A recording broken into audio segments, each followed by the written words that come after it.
Hi again, everybody. This video is sponsored by Contribution from Anonymous, and here's her story. Hi, Ali. I recently discovered your videos on YouTube, and they really helped me. So I wanted to contribute and also share my story. I also left my narc today, and this is my celebration. About 2 years ago, I met LG online. I had gotten out of a serious relationship and was still pretty heartbroken, so I was on the rebound. The ex I had broken up with, I thought was going to be the one. So that summer, I was pretty self-destructive in what I thought was a controlled way. He was 12 years older than me and as different as my ex as possible. He was also very polite, respectful, and charming. And my first reaction to him was, okay, he's a little special. But he's heartbroken too, and he's nice. It is hilarious to think about the mask he wore at first compared to the person I know now. He specified that he wanted an open relationship, and I was down because I didn't think it would get serious.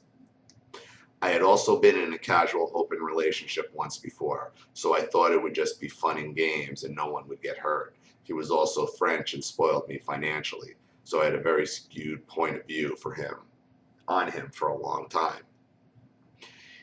He was so bizarre from the start, but I thought he really understood me because he love bombed me with affection, nice dates, and great trips. I guess I knew he was a problem, but I had no understanding of the depth of his evil until it was too late. Truly, I can't believe the hell I went through with him. I really want to get it out and off my chest because I haven't been able to talk about it, and I need to go into detail. So the first couple weekends we spent together were great. Then the third weekend he went out of town and I didn't see him. When he came back, we hung out and he casually dropped that he had gone to see his ex-girlfriend over the weekend. I really didn't understand because I thought things were so great between us, but he said he had been honest about what he had wanted from the start. I know it was an open relationship, but honestly, I've never dealt with a cheater, and all my previous boyfriends had concentrated solely on me. So I guess I just assumed he was like those boys who wanted to be open until it got more serious. Again, I was way too confident and relaxed and let too much go in the beginning. We were casually drinking vodka in his living room after he told me this at dinner. I couldn't eat, I just freaked out and rushed out of there. I'm not really much of a drinker, but my roommate at the time was a real pro-alcoholic, and I ended up going out with her and her mother. Just something about the way he went about it made me go fully self-destructive and drink and drink and drink. I ended up back at his house, and the next morning I had alcohol poisoning. He took me to the hospital, and sickeningly, this somehow bonded us together. Then he went to Europe for the summer, and I tried to forget him.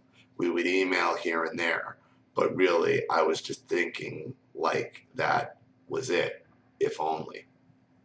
He came back very aggressively and we started seeing each other again. Again, he was financially abusing me as well. I was a very poor student and he was manipulative as hell. I know in the beginning he was just testing my limits, so most of the time he was wearing the mask until he trapped me. So he took me on our first vacation to Miami. Literally, he tried to trick me into having a threesome with a random hooker he found named Natalia. She was absolutely disgusting, and I had to meet them in the lobby of the hotel before I backed out and went to wait for him at the bar. Again, I thought he was my friend, and he was on my side at the time. I didn't know how to deal with it, and we ended up taking acid together where I realized I was actually afraid of him. When we came back from this trip, we decided to move in together. I met his whole family and his friends, and he was treating me like a serious partner. And again, he went to visit his ex. Then he told me about it. I see now that he was trying to condition me to accept his egregious cheating from the start. I never fully accepted it. I mean, who would? But he really expected me to support him going to see his ex-girlfriends because this psycho never leaves. He never lets go of ex-girlfriends. I even almost at this point was trying to understand that and viewing this as just a crazy act of love, even if it went against my well-being. He trained me to think from his perspective. When I tried to fight back or became upset, he would become physically abusive. I never understood that either. I mean, I'm a very small girl, and he's this massive former bodybuilder who plays rugby. But he literally punched me once for being too loud in a fight. Another time, he put me in a chokehold for hiding his computer and calling his ex. Then he cried and called the police on me. Again, crazily, this shit made me feel closer to him. I spent the night in jail, and then he bailed me out. I went to court, and the charges were dropped. But that set up a precedent for him to call the cops on me almost on a monthly basis. Thankfully, I didn't get arrested again, but he would literally call the cops if I got upset. I never did anything to warrant such a severe response, but this was meant to scare me and reiterate his power over me. Over time, I became very isolated and depressed. He would just taunt me every day and pretend to consider helping me while, of course, doing nothing but trying to make me miserable. The stuff he said to me was so horrible and constant, like I did get kind of used to it, but I never really got over it. Again, he went to see his ex-girlfriend, and I tried to be supportive this time. He was super nice to me for one day, and we had a lot of sex, and it was almost like the way it was in the beginning, except I was still lackluster and depressed and didn't have much faith in him anymore. He picked up on my not perfect response and immediately switched. I lost my shit and tried to kill myself. I was I was just in a really bad place, and he literally started recording me trying to hang myself. Then he called the cops on me. By this time, they knew the kind of culprit, knew he was the culprit, and just tried to advise me to leave. Around this time, he bought a plane ticket for me to visit his family in Europe for the holidays. He had previously missed all major holidays and just acted like I didn't deserve any celebration. It was really bad. He canceled the trip. We had also gone to South America pretty early in the relationship, where he just ignored me pretty much and tried to break up with me on this trip. This is when he punched me and I ran away barefoot into the rainforest without my glasses and without my shoes. I just had a panic attack and needed to get away from him. But somehow he found me hours later, and I just went back like broken. So after the suicide attempt, he just openly mocked me and made fun of me and was very cruel. He would say things like, "You're my favorite toy, you amuse me." And he would never apologize or admit to anything wrong. It was always my fault no matter what. And then he just openly started trying to punish me. He would just go out on dates and tell me in advance and tell me details and just try to torture me. When I tried to disengage and have no response, he would just act like a bigger fool trying to elicit some responses. Again, I did lose my shit a lot, but I realized how massively gaslighting me all year. He wouldn't even admit he was physically abusive. If I brought it up, he just acted like it never happened and I was just making it up. But he really wasn't as physically abusive as he was psychologically. He even said, "I don't need to hit you. I could find a much more sophisticated way to do that." The final act of discard was just shocking and really didn't make sense. At that point, he convinced me that he was the only person in my life, and I was doing everything trying to make him happy. He invited some random girl over to be his sadistic, and we took turns abusing her. Then he fucked me, and I watched him fuck her. I was pretty numb at this point. I was just in survival mode. All this time, he had been sending his money and going to see her. He had cut me off a long time ago, but always hinted at the possibility of helping me if I was good enough. Surprise, surprise, even if this ex-girlfriend even if it wasn't, surprise, surprise, it wasn't even this ex-girlfriend that was the problem. She was just the red herring for all other ex-girlfriend who was a former camming meth addict. I am an undiagnosed bipolar, and I have had a boyfriend I had to get a restraining order against before. So this all contributed to my staying. He also had a sister who was bipolar, so I thought he understood. So of course I hated the meth addict, but I thought she was long gone. No, he talked to her almost every day. She was his confidant. It seemed like he was living seemed It seems like since I was living with him, he thought he could neglect me since he saw me all the time.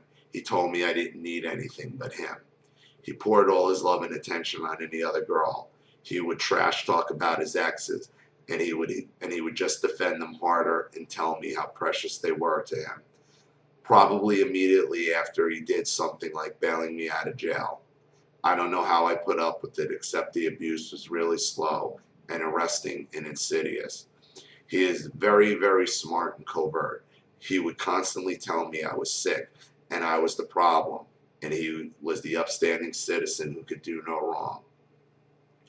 When I try to point out that he was equally crazy, if not more, he would just say that he knew how to hide it better. Like I'm not sophisticated enough to be that fake and smooth, I guess.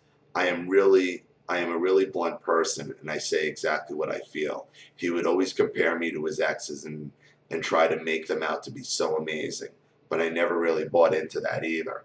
I mean, I just knew they weren't that great. One of them was a literal prostitute, and the other one was a webcam hoe. So I kind of knew better and never completely fell for that lie. I know this is very long and all over the place, but I want to give you a general idea of how crazy this dude was. All of my being with him for so long was out of fear. I was always scared. I started having major skin problems, and my health was really suffering. So the final act of discard was when he brought the meth head a plane ticket and moved her in. I was still trying desperately to make it work with him, but I just couldn't do it. He told me later in a disappointed way that he really had expected me to stay. His dream was to have 2 sex slaves living with him. I even saw him a couple of times after because I was so brainwashed at that point. But somehow a little part of me just rejected how horribly he was treating me. At this point, I stopped sleeping with him and tried to cut him off. I went back for a couple of months, but again, he tried to pretend like I didn't need to be there. The final kiss was when he suggested we go to Costa Rica. Just as I got excited about the trip, he told me he decided to take someone else. Just some random whore he knew. This trip would probably have made me rebuild some trust in him and allow him to abuse me more. So looking back now, it was a good thing because it was kind of the final push. When I came back, he tried to mock me and suggestively dance about how he was going on vacation with the same girl again. Joke's on him because she told him she had married someone else, although she still went on the vacation with him. He didn't like it because he was trying to impregnate her. I also didn't get that upset because we were broken up, so he didn't like that either. I just couldn't care anymore about his cheating at that point because it was constant all over the place. He would literally try to buy girls from FetLife or get a gay guy from Craigslist.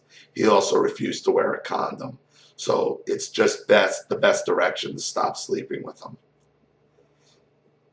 At this point, I was just trying to get away, and I started working as a waitress. He randomly tried to throw me out while I was at work, showing up with my dog at the end of my shift, and we had a screaming fight where some girls came up to me and asked me if I was okay. This stuff was just normal, so for us, that I barely blinked. I was just ashamed, and all the neighbors hated us as well for being so fucking ratchet. Before he left again for the summer, he tried to imply that I was interested in a coworker or whatever. He was very jealous, which made no sense because I was pretty loyal. He was a big cheater, and what was worse, he wanted to tell me about his cheating in detail and torture me about it. I know I wasn't well. Somehow watching your videos really helped, and I decided to pack up and leave today. I just knew he was going to try and destroy what was left of me, and I was sick of it. Just finding out all this info about covert narcissists was massively helpful, and just how textbook it was liberating. Knowledge is power. Anyways, this is a very general idea of the abuse and psychological torture he put upon me.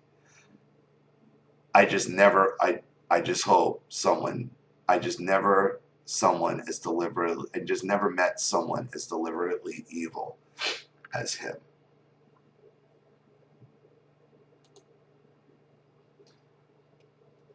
Yeah, he has like this swinger sex slave type of fantasy. Everything he was doing was try to have this live-in sex slave swinger type dominant dom lifestyle. It's a crazy story, but Charlene saw girls like this at that swingers club all the time. All the time. And there's nothing you can do about it. And you could see that these women were just under the control of these predators. And a lot of times they would, they were bringing, when they would come in with two girls, you could always tell one was an escort, some meth head hooker or something like that. This is very common within that swinger culture. So I'm glad my videos helped you break away. Just understand that this guy is nothing more than a super predator trying to keep you in sex slavery. So congratulations for getting out. Thank you for your contribution and your story. Thank you to everybody watching. Please leave any opinions or comment or advice in the comment section below. And again, if you want your story read on the channel, you have a topic you'd like me to cover or a narcissist you'd like to expose, you know what to do with the PayPal and the email links in the description box.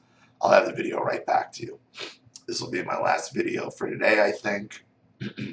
Please keep contributing and sending your stories. I like to keep the flow going like this, so I have a few more to get to, but this is a good pace I'm at right now. So this is Ollie Matthews. Thanks for watching. See you all again soon.